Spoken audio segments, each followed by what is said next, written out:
Hello students, आज हम देखेंगे स्टैंडर्ड 12th के चैप्टर 3 का टॉपिक नंबर 3.15 मीटर सेतु। इसके पिछले वीडियो में हमने व्हीटस्टोन सेतु की बात करी थी। ये है मीटर सेतु। इसकी थियरी आपको ध्यान रखनी है क्योंकि इसके बेस पे प्रैक्टिकल आता है। तो इसकी थियरी अगर आपको अच्छे से पता होगी तभी आप प्रैक्टिकल कर पाओगे।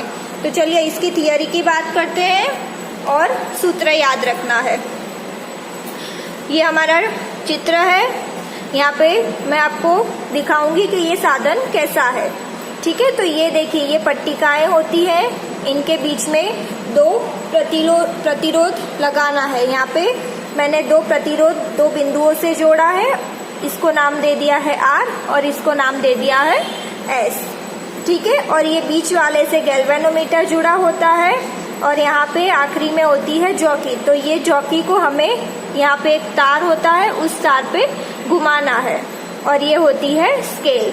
ठीक है, A और C जुड़ा है बैटरी और कुंजी से। ये हो गई चित्र। अब इसको लिखना कैसे है वो देख लेते हैं, उसके बाद मैं आपको ये साधन बताऊंगी।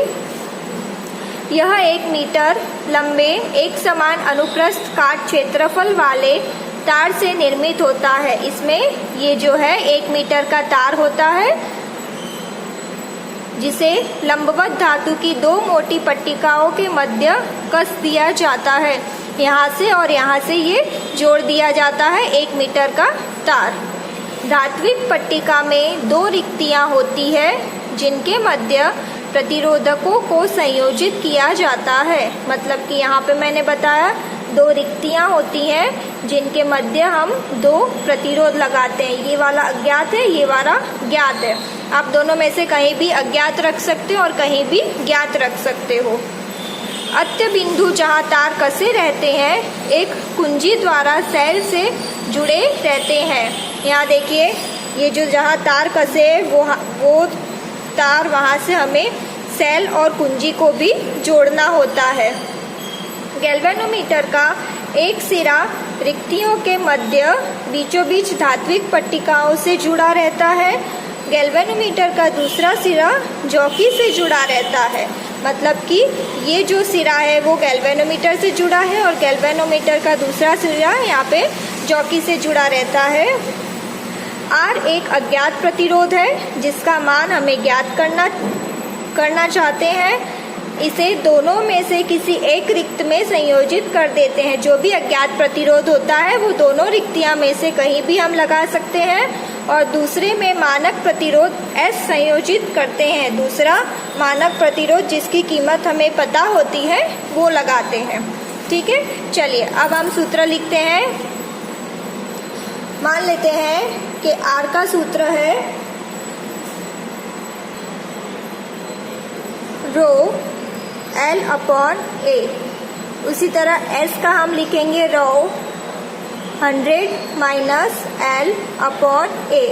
अब देखिए, ये जो तार है, तार की अगर पूरी लंबाई L होगी, मान लेते हैं यहाँ से यहाँ तक अगर L1 हुआ तो यहाँ से यहाँ तक क्या होगा, 100 माइनस L1 होगा।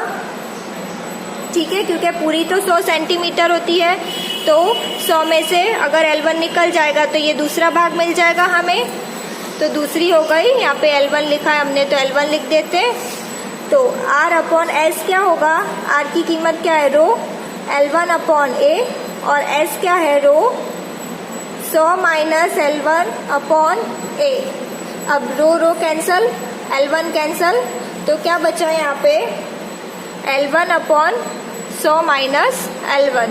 तो अगर अज्ञात प्रतिरोध मेरे पास R है, R ढूंढना है तो S ऊपर जाएगा, S L1 upon 100 minus L1।